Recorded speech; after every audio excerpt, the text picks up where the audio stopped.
always start my car without putting my engine on. Window, air it out.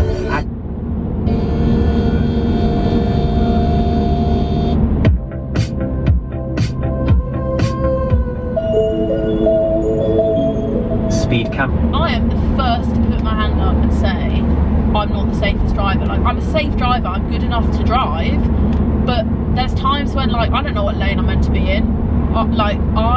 There's, do you know what I mean? Like, no one's perfect to drive in. Well, I'm certainly not.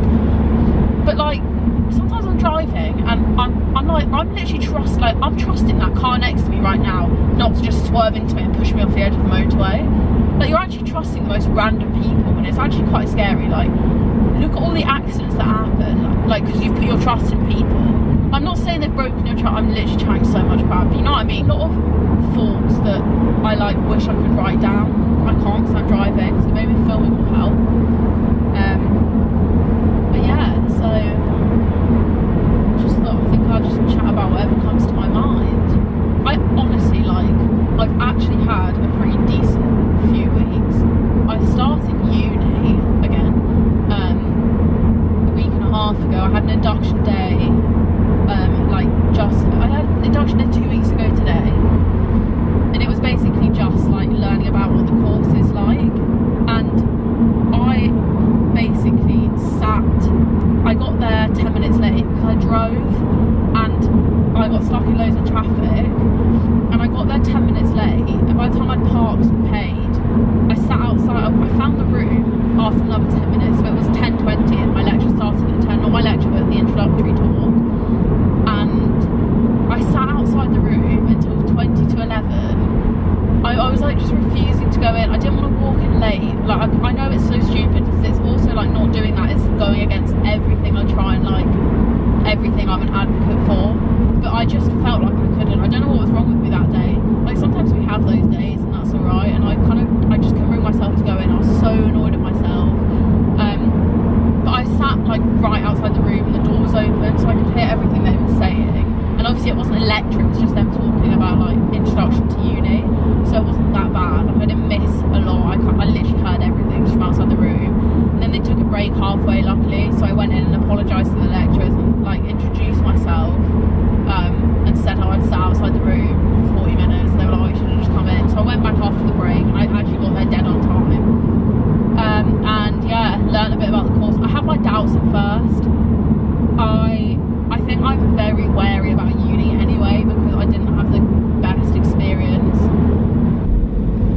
God, that took me so long. My camera turned off. I think it's because untouched it. I don't know. I had a really interesting conversation with someone about what it was that like made me want to change my mindset, and what like made me like what it was. What was the switch? What was the thing that stopped me from like just getting sunken into this constant repetitive cycle of like self-hatred and, you know, unhappiness and restrictive eating and all of this. And like after speaking with her for ages, I realised that, like, I remember the exact day I decided to completely, like, I remember food wise, I remember the exact day I decided to like absolutely sack off this like let's keep skipping meals and get thin. Like, I was completely like, this is not right. And I remember that exact day, like, I'd been really unwell the night before. Like, I suffered with really bad migraines, especially when I wasn't eating, because obviously my body wasn't getting the bloody nutrients it needed. And I remember the day, like, I had this excruciating migraine. It was awful. I was sobbing. I was so unhappy. This was first year uni. And I remember, like, that was the day I decided to change things. And yeah, I did change things. I mean, it took a while. I was up and down. Like, there was a few months where I definitely was not properly like recovering from like my restrictive food habits, but I obviously had a few months where like I was attempting it and they built up and up until I was fully not restricting, if that makes sense. But I realised realised, like when I was having this conversation with this person, that the thing that like made me, like the thing that clicked in my mind was wanting, like I wanted to help myself. And I know that sounds really stupid to people that don't get it, but when you have some sort of illness or disorder, or you know, like something, a health, maybe like a health issue, or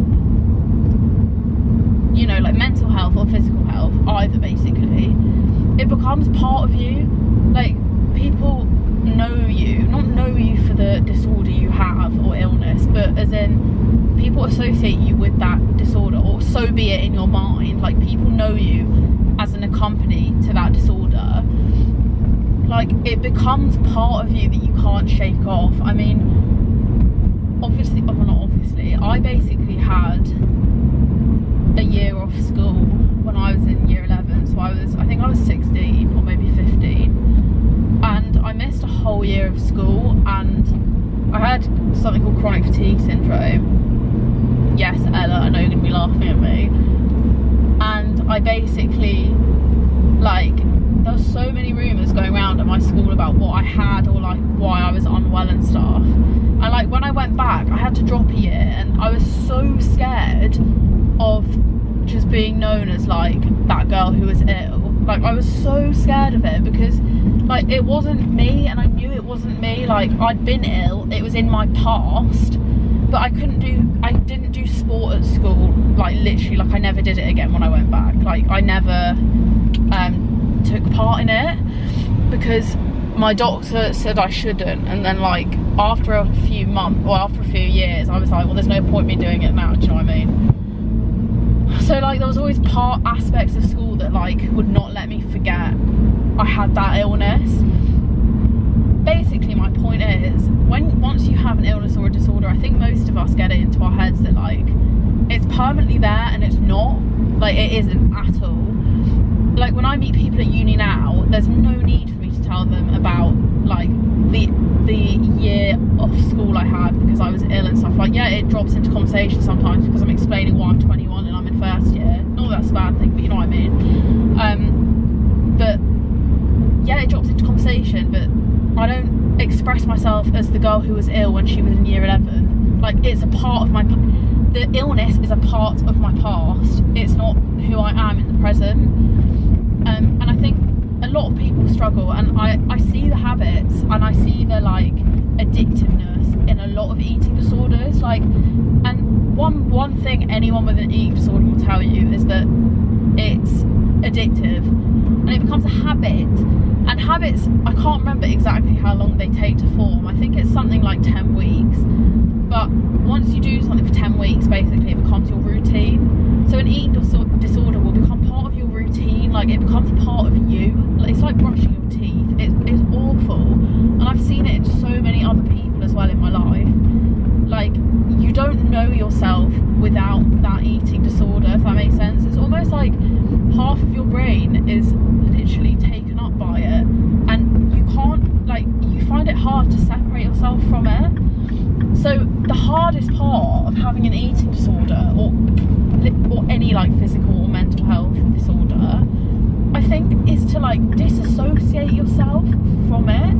Because like honestly, as soon as you want to make that change, you will make it happen. But you are the only person that will be able to make that change. Does that make sense? Like,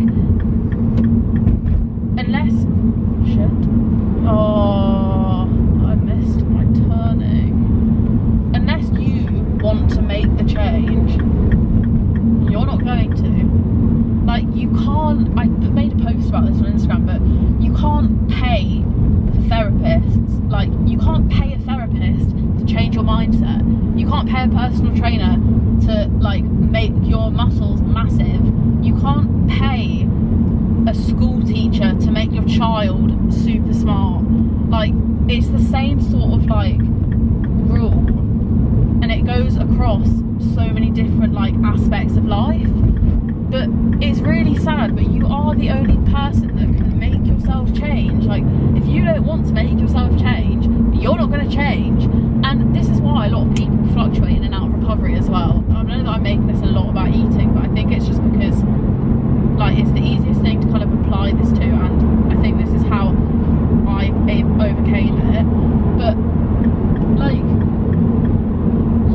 a lot of people in eating disorder recovery, like I've seen, like often relapse and go back into it, and I think those people, like I think their mindset just isn't 100% there. Like maybe they 80% want to recover, but 20% of them is holding on to that eating disorder or like that restrictive nature, and that's why they relapse, because like they're not fully making that change. They don't 100% wholeheartedly want to make that change, and I think it's so interesting.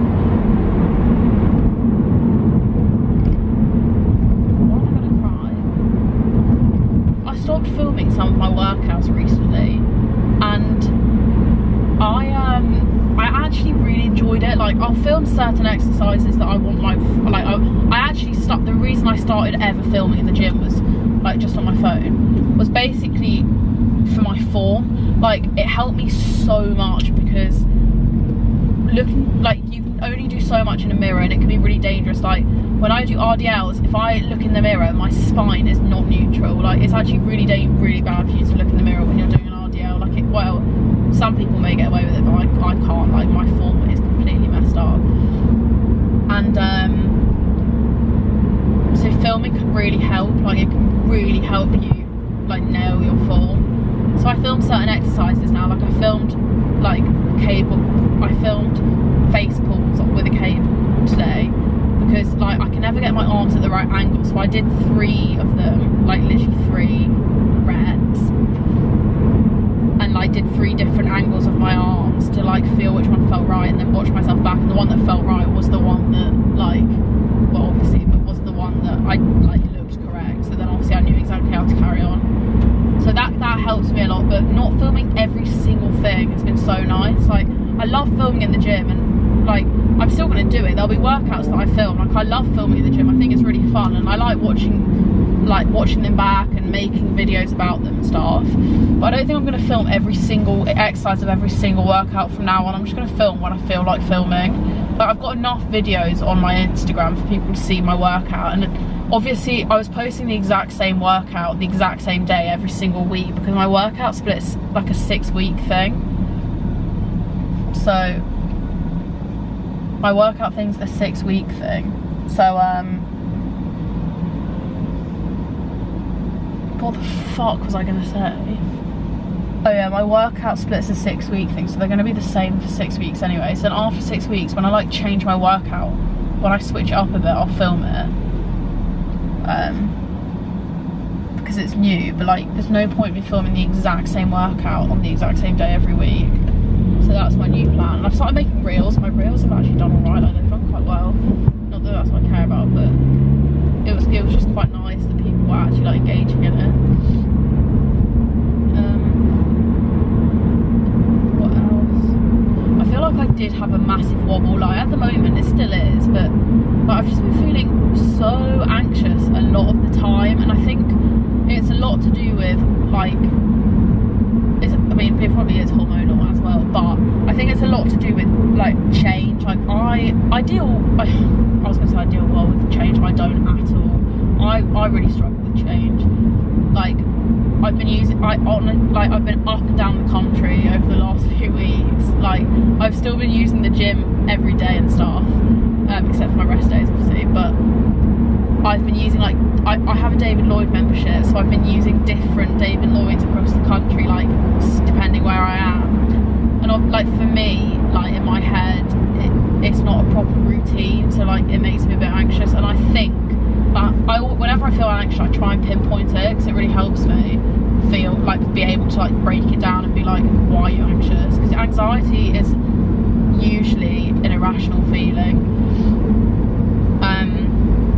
But I think this time it's not even that irrational, it's just that I am a routine person and I haven't had that routine for a while. But I'm heading back to London now, and I think I'm going to get back into a bit more of a routine over the next few days. I mean, I have got uni and I've got a 9 AM on Thursday, so hopefully I think I'll have time to do my workout. I do back on Thursday, so it's in general I've just been feeling a lot more anxious recently, and like that's alright. Like we all feel anxious occasionally, and it will probably pass. I'm going through so many big changes at the moment, and I think this place I feel least anxious at is my mum's house, but it's hard to spend a lot of time there because like my uni is obviously like, actually I don't know if I should say where my uni is, not that there's like hundreds of people watching this, but I don't know if I should say that. But my uni's basically not based near where my mum lives. Like it's near enough to drive, but it is quite a lot. No, it is a long drive. It's a long drive, and I have done it. Like I did it all of like last week. Like I drove there and back for the 3 days I had uni. But it's just not really sustainable. Like I can't be doing that every single week.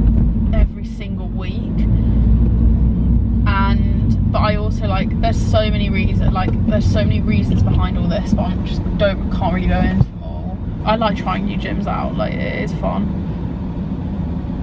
What else has been going on in my life?